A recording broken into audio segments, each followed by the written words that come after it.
Hello, everybody, and welcome to Ice-Burgh To Go, your daily dose of Pittsburgh Penguins news and analysis. You can find us on YouTube at Inside the Penguins or anywhere you get your podcasts from. The Penguins open up their first three-game road trip of the season tomorrow night in San Jose. It is a late start for the Pittsburgh Penguins if you're watching from the East Coast, 10 p.m. Eastern Time, and you'll see similar start times for the next two games after that, against the Anaheim Ducks on Tuesday, and then finishing it up against the LA Kings. But starting off, they go to San Jose. They're riding a two-game losing streak going into this one because of a 5-2 loss on home ice against the Ottawa Senators last Saturday, and we all remember what happened on Monday evening as the Penguins fell 4-3 to the Anaheim Ducks in the last 10 seconds of regulation, giving up a shorthanded goal. So, out of that spawned one minor lineup change for the Pittsburgh Penguins. It's seemingly Jeff Carter out of the lineup, Vinny Hinostroza into the lineup.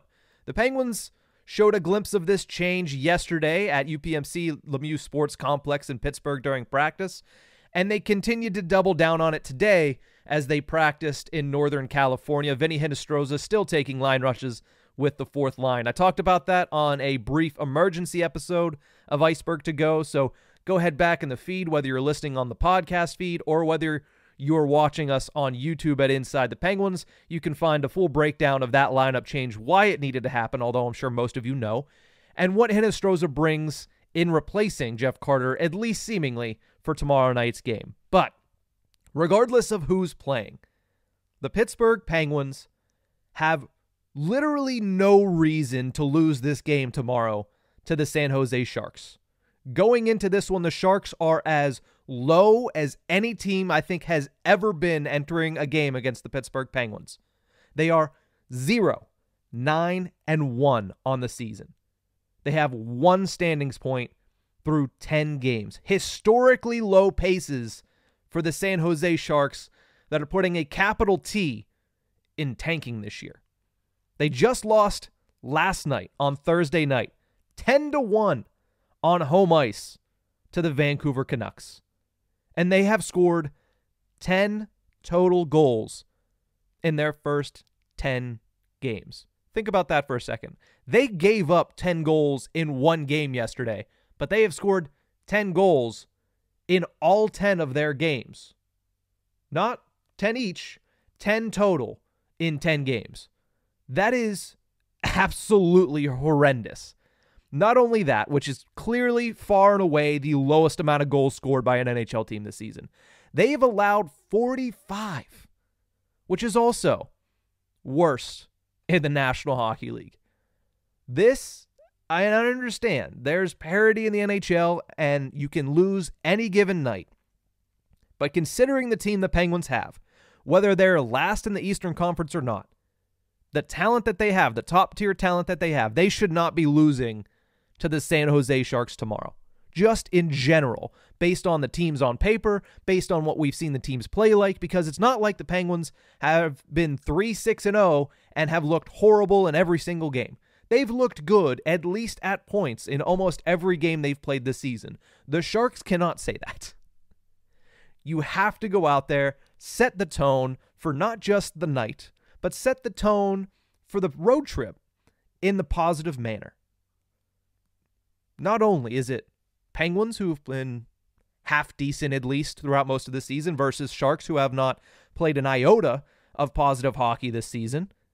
On top of that, it's Erik Karlsson's return game. He played 5 seasons in San Jose, 293 regular season games, 243 points in that time, and let's not forget a 101-point season last year that netted him his 3rd Norris Trophy. Now, Karlsson, he has 2 goals and 6 points on the season, and the Penguins, as we talked about yesterday on the tip of the iceberg, they need him to kick it into a higher gear. This is the perfect opportunity. This is the opportunity, like I said yesterday, for him to start to take charge. You know there's going to be a little bit extra for Erik Karlsson. Not that it was an ugly divorce between Karlsson and the Sharks, but it wasn't really amicable. It was kind of, hey, I don't want to play for you anymore. It was really on Erik Karlsson's part. So if he has any reason to kick his playing into a higher gear, tomorrow is a perfect time for it. Not only is it an important night for Erik Karlsson, it's an important night for the captain. Sidney Crosby will be playing in his 1,200th regular season NHL game. And I know 1,200 is a weird number. It's not, 100 everybody talks about. 500's a big one. 1,000 is the biggest one. You get all the gifts, all the pomp and circumstance. But 1,200 is another important milestone for NHL players. Not one that is celebrated as much, but a cool opportunity for the Pittsburgh Penguins and for Sidney Crosby, who hits game number 1,200. Not many players get to 1,200 career games. So it's interesting. Crosby's off to a pretty good start this season. 10 points in 9 games, split evenly between goals and assists. 5 goals, 5 assists on the season. I think we can all agree that he hasn't quite played his best hockey as of yet, but he's still producing very well, and so too is the entirety of that top line. Jake Gensel more on the assist side, Brian Rust more on the goal side than we would have expected for either one of them. So the top line playing well. Crosby in a milestone game. Looking back on it, though, his performance in milestone games when it comes to games played are pretty good. His track record speaks for itself. His 100th NHL game, November 20th of 2006. He was in Philly, taking on the Flyers, had 1 goal and 1 assist. Solid night. Multi-point game, all you can ask for, right? His 500th game, December 5th, 2013, against the San Jose Sharks. And what did he do in that one? He didn't score a goal. Unfortunately, he didn't score a goal, but he did tack on 3 assists. So 3-point game. Alrighty, well, this one, more people might remember because it was more recent. 1,000th NHL game for Sidney Crosby, February 20th of 2021. Nobody in the building except for the players and some family members of Sidney Crosby, taking on the New York Islanders. No goals in that one as well, but 2 assists.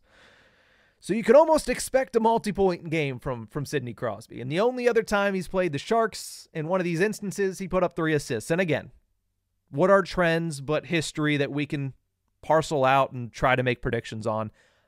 I would assume that Sidney Crosby, especially with the way the team has lost the last 2 games, particularly the game against the Ducks on Monday, I would expect Sidney Crosby, after a 4-day break as well, comes out with a vengeance on his 1,200th and at least gets a multi-point game. If I was a betting man, I'd put money down on that. Speaking of if I was a betting man, one last thing to say here before we head home for the weekend.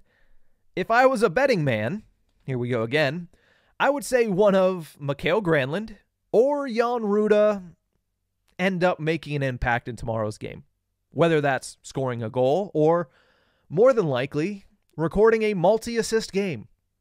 Look at what's happened already this season when the Penguins have gone up against players that used to play for them. Not just used to play for them, but played for them last season. Jeff Petrie had a 2-assist game against the Penguins for the Detroit Red Wings. Kasperi Kapanen had a 2-assist game against the Pittsburgh Penguins for the St. Louis Blues. I don't know. Something tells me that one of Mikael Granlund or Jan Rutta, who went the other way in the Erik Karlsson trade, might just have an impact on tomorrow's game. Now, 2 assists might be a stretch, because again, this team has scored, on average, 1 goal per game. So, I don't know about 2 assists, but I'm pretty confident that one of them is going to make a significant impact in some way tomorrow night against their former club. But still, the Penguins are desperate for a victory at this point. They need to kick off the road trip in a good way because Anaheim just beat them 4 days ago. And the LA Kings are a team that they have not beaten in LA since 2018. They need to get off to a good start, and there's no better opponent to face than this lowly San Jose Sharks team. Unless, of course, they do the most Penguins thing ever. The most unimaginable but still kind of imaginable thing ever, and drop a game to the San Jose Sharks. Don't want to put that energy in the air. I think 1,200th game Crosby is going to come to play. I think Erik Karlsson in his return is going to come to play. And I think Tristan Jarry, if he indeed starts, which I would imagine off of a 4-day break, Tristan Jarry probably puts together another good game, his third good game of the season, and tries to get back towards the level playing field. At least that's what I'm hoping to see for the Pittsburgh Penguins. Because as we all know, the only thing worse than staying up to watch a hockey game at 10 o'clock at night is staying up to watch a hockey game where your team loses at 10 o'clock at night. And I certainly don't want to cover it. But that's why they play the game. That's it for this episode of Ice-Burgh To Go. Thank you so much for tuning in. And remember, you can find us on YouTube at Inside the Penguins. Make sure you like, share, subscribe, all that fun stuff on YouTube. And also, if you prefer the audio-only version, you can find us anywhere you get your podcasts from. Again, you can subscribe, you can download the episodes, you can leave a review, which we would love a 5-star review if you think that we deserve it. If you don't, I don't know. Maybe just go over to YouTube and let us know in the comment section. But that's it for this one. We'll see you guys next time.